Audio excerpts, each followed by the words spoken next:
Onivia, League of Legends highlights. That long-range poke style here with a Jace pickup into Gnar, which is both a good matchup and a good strategy for the team overall to have some extra range for them later on. That is a strong... 5 succeeded, but no other plays this game have. 500 gold lead for Cloud9 without any deaths on the board. Summit's going in and he's looking for more. Big God jumps right back in the wall and the smack upside the head for a 1v1 kill. Health. They're transitioning over now. Summit coming from base. He might even be able to get there in time. The eye is popped. Okay, there it is. It's stolen away by Cloud9, but now Blabber's in the middle and he has to try to stay alive. Biofrost gonna take a lot of damage. He's bursted down. It'll be a 1-for-1 trade. River tries to get away, down to 100 HP. Neo pops the cleanse, trying to drop the ulti, but he won't get a kill. Double back over to Fudge, and C9 gets 2 for 1. Heroic there, Blabber uses his ult not to try and live. He uses it to go back in, get the double fear so they get the extra kills in addition to already landing the... Full winter... What's it called? Your most What are you hated talking item? about? Ari's item. Everfrost. Everfrost. The full winter. There's so many winter-related items now. Oh, my God, he's but dead it's again. about to be a cold day in top lane for Fake God. The man is freezing to death up here against Summit, who is just knocking him around. Okay. River goes in, nice kick back into the wall. Summit tries to get away and outplay. River still in hot pursuit, No. misses Sonic Wave. And Summit's still looking for him. Meanwhile, in bottom lane, the fun's not done. Summit sticks around a little bit too long. Discretion's the better part of valor, but Summit is now dead. A little bit more damage goes through. Biofrost gets away from him, man. Yeah. He was daring him. He wanted to style on him with the fancy footwear. Cloud9, that's one of the ones where Bluff, he got me on that one. Yeah. It's fun, though. It's fun. But top side is not fun. moment here, though, Dignitas, to see if they can fish around. Maybe, like you're saying, a Sleepy Trouble bubble can win you a big advantage. They get the Leona there. River tries to go in on it, but now River is isolated from the rest of the team. This was not the call that Dignitas needed. The Ahri goes to sleep, but the Zoe goes to hell. A double kill for Fudge, and there's nothing Dignitas can do about it. I like the sound of that one. Berserker Thunder Tower, and he's burning down too. Looks like, you know, Blue's not gonna get lonely down in hell. Another sinner takes the path. We weren't talking about Blue, we were talking about Zoe. I'm trying to keep it at least somewhat positive here. All right, Cloud9, they're taking themselves. Dignitas poke either. Nice hook on the side from Bio. Does get an ultimate out, but he also trades with his own Thresh ultimate. And mid lane, tier 2 turret takes a beating. Tier 2 turret goes down. More gold in Cloud9 pockets. Nearly a 7,000 lead. They land a Sleepy Trouble to fight again before the ultis come off cooldown. Another bubble finds its mark, this time onto Summit. Dig will put a little bit of damage into the C9 top laner, getting him pretty low now, ready to go back over the wall with a blast cone. Blue decides to follow Flash. Blue's in there, Blue's out of there. The counterattack comes in, and Berserker with the super mega death rocket trades. Use some semblance of pressure to their advantage here, pushing out this wave, and Blabber for the pincer. Blabber's there. He's ready to go with this one here. Neo's already locked down, and Fudge is unstoppable. River tries to get away, but Winsome's ready to lock him down now, too. Lee Sin's normally pretty mobile, but that horse is a galloping right back over the wall. He's trying to run. Oh, but Blabber's got his number. Fake God wants to get away now, but he'll be slammed right back into the wall. Fudge tries to read where the Lantern's going to take him there, time it perfectly. Easy reward. And honestly, they have wasted no time this weekend getting right back on track. This Cloud That it builds to, you know, continual dragon stacking is a way to try and force 5-on-5s, and that is what Dig have to hope for. Right. So it is on them. Very good pickup for them. You know, they still have to go try and grab it because, you know, maybe there is a world where they're able to snipe. Hope and faith are one of the core tenets of any team that's down 10,000 gold in a game of League of Legends. Like, it's easily here in top. Stun comes out from the Leona onto Biofrost. It won't turn into a whole lot of anything. Tier 3 turret falls mid. Tier 3 turret is about to fall bottom. The Dignitas base crumbles to dust, and Dig says nothing about it. Blabber will be the first one to engage. Fake God will be the first to die. They've already got him, and they're looking for more. Fudge goes in looking for anything else, but he won't find the lockdown. Inhibitor number 2 is gone. Inhibitor number 3 is gone.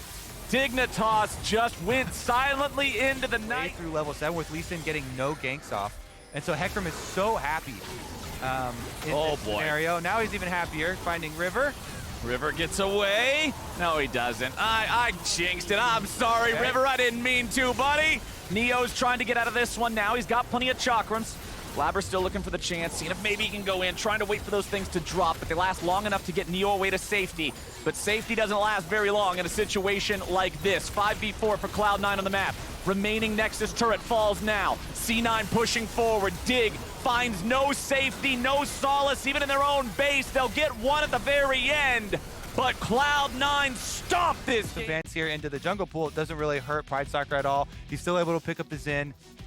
Pretty much universal jungle champion. But since Xin got his flash blown, that becomes very punishable. Not only do you leave your camps on the top side exposed, but you yourself would be exposed to a turnaround gank. Olebo's a flash himself, though. But now the counterattack, the counter flash, the damage in the CC chain. It'll be a 1-for-1.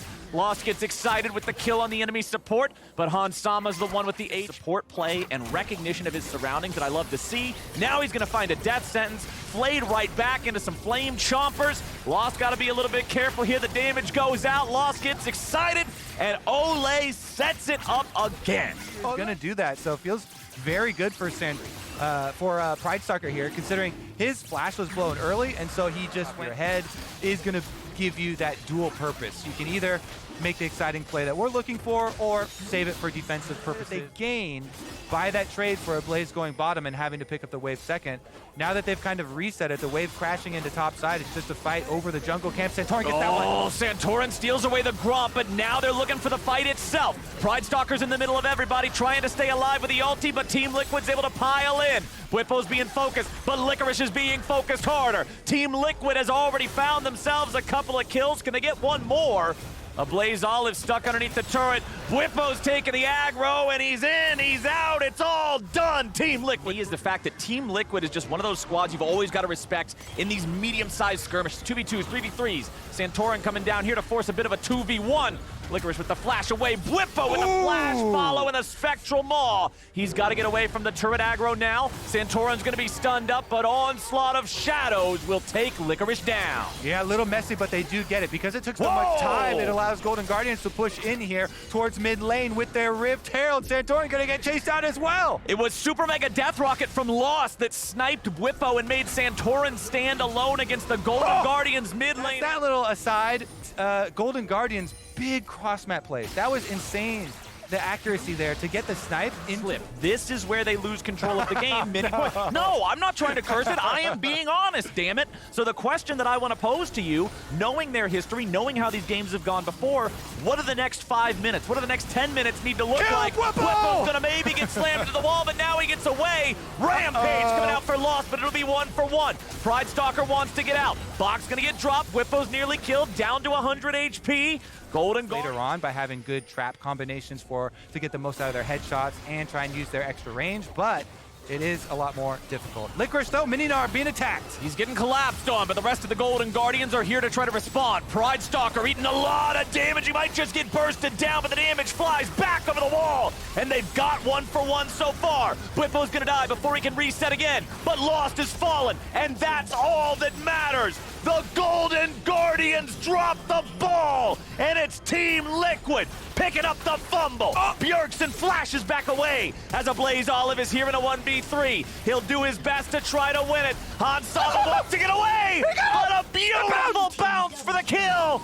The fumble don't matter. A Blaze Olive just smears him into the ground. Here, you see after that kill, he's very close to the soul, couldn't quite click it, but in the chase here, you think, oh my god. Play that keeps Golden Guardians in the lead here as the Drake is about to spawn for the soul. They have control, they have priority, they have a Blaze Olive now getting pulled to safety as Santorin jumps in and the targeting is over onto the rise. A Blaze Olive gets himself out. Bwipo goes in, he tries to get the reset, but again, the kill is on Lost. Golden Guardians are 3v4. A Blaze Olive at 1/3 HP. Bwipo's been killed away. Thinking about it, man. Doesn't look like we're gonna get it. Oh, maybe? No. Yeah, if you leash the dragon like that, he can't in this game for Golden Guardians versus Team Liquid, 2,000 gold lead. They still have the possibility 4 minutes down the line to pick up that Mountain Soul, and they're going to try and make use of this the meager the meager coverage that they have. Team Liquid are already sweating. They go for the pick on a Blaze though, and he Oh, he flashed away, popped the QSS now too. Golden Guardians scramble to keep their mid laner alive, and he's got a little bit of extra shielding to do just that. Jinx is ready to go to Reset City, and it ain't looking pretty for Team Liquid. They are ripped in half, and a quadra kill for loss. Woo, Golden Guardians starting out super weak with a banger upset. Golden Guardians have shown us time and time again how good their early game is, but they kept messing up the mid game. Not today, not against TL. Golden Guardians, get the Jungler, I want to pull out all my hair. So the one thing that it does though is Spica is kind of, big arrow is kind of funneled towards bottom side, because bottom side is Spica also kind of upsetting those expectations and starting on the bottom side of the map. He's in position to answer this first gank. He's going for the Scuttle Crab, though, and Hooney's saying, don't worry, I got it, bro. I don't know if he's got it. I don't think Hooney's he's in got trouble. Is Gwen immune enough? No! First blood to someday. So they know Closer just cleared Clerics. He's on top side. The comms had to have been, don't worry, I've got it. I'll be able to work my own way out, because Spica went on to Oh boy. Bottom side, who he has to get away, down to 100 HP. He'll flash out to stay alive on that one. Closer still hanging out, fighting Spica in the top side. Flash out from FBI now too. Yurson looking to just chase after these guys. He's got the mark on Huhi. And TSM strikes back. They get the kill in the 2v2 bottom. Tactical and Yurson opening up. No surprises. Yep, TSM has control over the bottom lane. They have for a while now, and that's going to translate into an easy pickup. Oh, it's so damn close, but not enough. Huhi is squeezing tight! Oh! The W and FBI can't. I wish we could do Fog of War. He's in. He's at the tower. They definitely have vision, but no movement there. Able to block. And right when we get back to live, this is why it was important that we saw Victor's flash earlier. Kaido control had been so useful in a possible dragon stacking scenario. Now it's cut off by really good mid kill there for talking about in the draft with 100 Thieves leaving open the Gwen to bait them into it, keep tactical off that Jinx. It still feels like, and the gold chart backs me up here, this is TSM going all aboard. After taking bottom turret, they do the fairly standard rotate them to topside, because Victor wants to stay mid at his tower so he can keep wave clearing, keep scaling. Oh boy. Someday has just decided he wants the 1v1 here in bottom lane. Hooney tries to get away. Someday stays alive. You can't immune that one. Someday gets the execution. I have to say, Someday's Tryndamere games have both been exceptional. He pulls this dive off with just a little bit of health to give. TSM wants to punish on top side though, and they go for the dive. FBI pops both summoner spells to get away. He uses his stopwatch to stay alive, but will it keep him living all the way? Spica's gonna be taken down next, or is he? Outside there for Someday, and then he returns and takes the tower as his second reward. Normally I'm not a big fan of Thieves since 100 Thieves was here, man. This is the legacy player for this squad. This is the guy that's been a part of all of it from back in the day. As we rightfully have been, because he is a full item ahead of Hooney. It's one thing to talk about kills, and pushing and getting map pressure. Right? Even if Hooney is super far behind, they do have the victor at least. And Hooney's main goal is trying to collect as much cash as he possibly can and tell Someday to, hey, hold on, wait a second for me to catch up. Abadaga is not going to let him catch up. Well, we've got a TP coming in. Now could be in some trouble. Cornered. Now you got no option except forward, and it will end up a 1-for-1. Ari's got no way out of this one. Yurson ends up getting the kill credits. And hey, honestly, I like it. I like it because Abadaga is able to flex. Hey, Gwen is supposed to be OP right now. She's an S-tier pick. She's permabanned. You couldn't survive against our top laner. You can't survive against me. You cannot survive against us. And this goes back exactly to what we were talking about in Champion Select Flowers. While people will always have these magnifying glasses on these singular champions that are very standard to ban. Oh, the flash play from Spica. Do they have this? They got FBI! FBI is done for. Tactical gets the killing spree now. picking that one off with the curtain call. Nice pick from TS. Too, so that they don't become the victims of more of these Ahri picks. Also getting the turret money onto Kaiduo, but now he's the one encircled by 300 Thieves members. Here we go. Goodbye, Kaiduo. I don't think there's... funny, actually. Yeah, it sounds like there were 300 Thieves going after him. Like, you know, one more than 200. Uh-oh. Closer prep for the Baron. They are daring TSM to come stop them. Lots of assist me pings coming out from the blue side as TSM knows they have to challenge this. Yurson's going to get rooted up there. They got it. Oh, my goodness. Can he 100 smite? Thieves. They're challenging them here. Spica's the only one who might be able to stop this and steal it away, but now they're going to focus onto the Jarvan. They got it The Baron's going to be taken low, but they don't outsmite Closer. He's ready to go. He locks in the objective, and Tactical's going to get run down by the Barbarian King of Eyeball Swords. Shut down over to Someday. Oh my God, Tactical tried to go for the steal, but 100 Thieves, steady hands prevail. Let's take a look at the setup here once again in the replay. Spica threatens The around. gold lead. We've got 1.5 minutes left of Baron. They've already made 3,000 gold off of it. One tier 2 turret standing in mid, one tier 2 turret standing in top. After that, it's time to defend inhibitor. And what they get back on the other side is, you know, FBI's Jinx here, taken away from Tactical, who, despite that, still had a really good game. Yeah. Weasel their way out of this one. It's a 7,000 gold lead for the 100 Thieves, and TSM still on Baron, taking it down to about half now. Someday spinning into the enemy jungle. He's on the blue. Wants to steal that one away. He'll grab it. Super Mega Death Rocket onto 2. Spica and Huni, both injured significantly. They're gonna flip it. Down to 4,000, and now it's 100 Thieves ready to go in. Yurson's the first to die. They're gonna get a resurrection coming out now. TSM's already lost 200 Thieves, cleaning up everybody. TSM, this was a disaster. Constantly, and 100 Thieves will take the Baron and then come knocking at your doors, or you run right into the Baron pit and you flip it. Well, guess what? It came up 100 Thieves. Everything is coming up 100 Thieves now. Before that was able to happen, but now the Thieves are able to back off, regroup, focus that Baron themselves, while Abadaga still applies pressure in the bottom lane to distract TSM. Baron down to below half. TSM is moving towards this. 100 Thieves burning it down pretty swiftly. There you go. Baron secured. You don't need another play-by-play of that massacre around Baron pit. Not really. Not really. 100 Thieves pushing in, looking to end the game now. They've got a little bit of damage onto Closer, though, from the side of TSM, nearly bursting him down, but he gets away, and instead it'll be 2 back the other way. Abadaga on a rampage as the enemy jungler and support are down. That's a lot of your CC. That's pretty much all of your engage, and the remaining players have to try to defend. FBI blocking some shots there for Closer. He doesn't have Guardian Angel available this time, so he does actually have to respect the possibility of death. There's the Guardian Angel from FBI, immediately pulled to safety thanks to Huhi's Lantern. Nexus turret's taking a lot of damage now. That first one nearly dead. 100 Thieves still looking to end the game here. 8 seconds on Yurson's respawn, 15 seconds here on Spica. TSM doing a good job staying alive, but Tactical gets 2 hyphy, and FBI gets a rampage, 14-4. 100 Thieves keeping that push alive. Kaido is the only one left to try to clear the waves out. Huni standing tall, trying to defend. Gwen is immune, but only for a certain amount of time, and now that protection falls.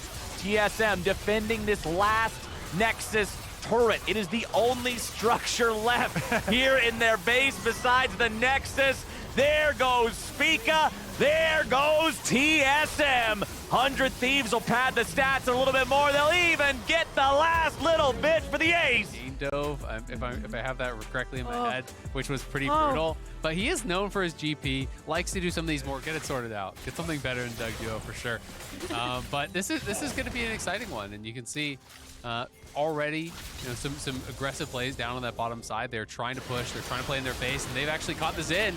Ooh, the route directly onto Xerxes, flash away from Palafox. First blood afforded over to IMT, but it continues to go down. Contract, though, he ends up returning. A Power of Evil is in dangerous territory. One more click will get the passive up and ready. Snip, snip away, my friend. Contracts takes the double kill. Oh, Contract. Yep, getting 6 there, using that to actually stay safe was really well played. As you said, unfortunately, he does have to give up a plate. He does have to miss out on this farm. Should not have a good early buy, and you're just getting Q grass procced over and over. PoE trying to potentially threaten a dive here with Xerxes. They're going to go 4 bot, and they are going to look for this. Poom is not 6 critically. He won't be able to chomp up his ADC if needed. The cannon barrage comes through from the GP as well. A nice slice. Wild Turtle picking it up onto the Catfish hook line. Hold up there. You know, a good 1,300, going to be 1,400 once he gets this plate. Over Revenge already. Quite the CS advantage. CLG continuing to move as Flash. a unit as the bot lanes made their way towards mid. Xerxes, none the wiser, throws out the crescent guard for a little bit of sustainability. It ain't enough though. Palafox grabs it. Almost AP damage from Baron than there are to physical, which kind of gives you that flexibility to threaten these early plays, and it's something that Immortals are going to have to watch out for, albeit, you know, not for 10+ minutes. I love that you mentioned the Diana as well, because when thinking about Contracts, never mind, because Contracts is in the middle of the action right now, ends up blasting right into the center of Immortals. Palafox can't do anything about it. So Immortals grab that victory before. They seem to be very aware, though, that they're in dangerous territory. Luger already down to 400 HP. Gets chomped on up with the Devour. Ace in the hole comes through. Tanked up. Luger nice and shielded at this point in time. So the rest of IMT, they back away from this, but they do get the tower because of that pressure. Yep, going to be able to get the tower. The GP ulti does cover on bot side. I'm surprised they haven't started up the Dragon yet, though, because, you know, they are spending a lot of time down here on this bottom side. Now Power of Evil maybe gonna get wrapped on, but could get the solo. Another shockwave. Contracts coming through. Can he punish him for the misdeed of the solo? Needlework coming through. Another snip from him. He does get the return. It's just gonna be about who can get more from their super fed side of the map. Like the Diana, being able to execute well. He has a history with AP junglers, Nidalee being one of his favorites in times past. So I think CLG fans are kind of holding on to, hoping, all right, let's see what you can do on this Gwen, especially when you have that start afforded, especially when you have Poom here to go for the answer onto Revenge, who tries to ult away, even use the Ignite, but it's not enough. One down in favor of CLG. Continued onslaught from IMT, pressuring this top side. Yep, just continually playing through that Caitlyn, move the Caitlyn around the map. At this point where coming up on this third dragon, they may feel confident to straight up fight for it. Full lead for CLG. Is it enough when Luger gets knocked up and isolated under this tier 1 in mid? Contracts is that is just so far ahead. But I'm really looking towards this next dragon. It is Cloud, which Immortals are probably not super happy about, but preemptive flash from Destiny here. The cannon barrage through directly onto Xerxes. He has to get out of this as well. Needlework thrown by Contracts, and it's additional zoning because the curtain has been called. Xerxes now on the outskirts of it, but the ultimate still active for Contracts. He gets a pretty good blast through him. Shockwave's there, Gonna go ahead and get caught off right here. Xerxes on the attack. Wild Turtle picks one up onto Poom here, but his Contracts and Poom down now for CLG. They lose another. 2 more standing. Luger, you are in a barrel right now. Shots taken by Immortals. 4 down. Still up for him too to try and jump into any of this if needed. The Drake already whittled down to about 40%. CLG keeping the target on it. Cannon barrage. Xerxes rooted in the center. Goes for the objective at hand, and it's secured over by CLG's side. Palafox flashing into the pit, and there's a blast gun for Revenge to get into it as well. Hefty damage onto Contracts, even throwing the ball down from IMT, but it's CLG granting themselves the objective, but losing their jungler afterwards. I think they're okay with that. Absolutely, that's a big trade for them. That pushes back the soul so much. Luger, though, Palafox nice stopping down side. Power of Evil gets rooted up, but it doesn't matter. The blast damage too good, so enemy mid laner out of it. Xerxes throwing around, wants to take down Jenkins. Can he get it? Luger on the outskirts, dishing out the damage as Jin as much as possible. But here it is, Poom on the opposite side to try and help him if needed, but looks like whereas if you're looking at the opposite side for the marksman, Wild Turtle feeling pretty good, 400 bounty on his name. Xerxes starting to get pursued, throws it back onto Contracts, and the curtain is called once more. Destiny almost out of the range of it and does get blocked off. Contracts now the subject of the ace in the hole, brings him to a very dangerous place, but the target is on Poom, centered in the fight here. And Jenkins alongside Luger. Yeah, the smoke's still clearing 4 weeks later. All right, well, Immortal's going to be able to grab another dragon here. Get GP to blow his ultimate or to drop his TP. but right back onto it. Once again, they still have the trap line. Power of Evil and Destiny are looking for the turn here. Oh, and they find it a nice lockdown onto Poom. He's going to be taken out of this fight as soon as he ends. Jenkins is walking up. There's no GP ulti, but they are getting low here. CLG can definitely fight this. Oh, Revenge isolated. Luger going for the shots as well, but Xerxes, he is low. Contract throwing out the needlework, goes into stasis. Xerxes, even with the pressing guard around him, has to back off of the fight. They managed to take out the enemy jungler. Contracts, his contract ended right now. Revenge, can he get the kill onto Luger? Immediately answered by Jenkins because he was already bot low. Power of Evil in pursuit, ace in the hole, brings Jenkins down to about 300 HP, and Poom has respawned, which means he can come through for that additional level of protection. Man, Contracts just went way too early on that one. He needed to wait for the rest of his team to actually make that collapse happen. He goes in very, very quick. Now the flash on the wall. Flash for the wall, the roof, the knock-up. It's good while Turtle bringing the Gale Force back to it, popping that catfish again. And now CLG, what kind of intel he can grab if he wants to make any step up, because Palafox is here as well. Realm Warp activated for a moment, but no, continued pursuit from IMT onto this objective. CLG tries to offset it a bit, but it is secured. IMT grab the Baron. Can they turn it around? A tether attempted onto Palafox, but on the opposite side, they lose Gangplank. Jenkins has his teleport, so they're going to look to try to grab Soul here as well.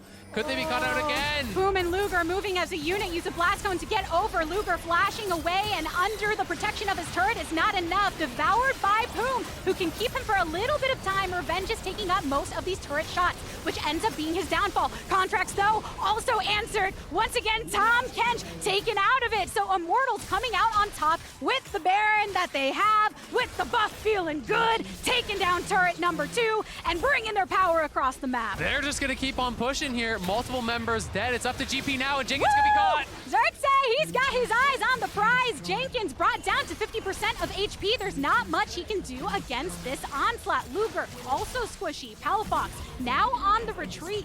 And on the side of Immortals, they've just got their eyes on the objectives. They took down that bot inhib. They can take down this mid turret and keep their eyes on the second inhibitor as well. So much clearing duty. That's Immortals so far ahead now. It's going to be 7.5k gold here, plus the soul test. You can see PoE now 25 Magi stacks. He is enormous. The waves are coming in mid, stacking up, bot stacking up.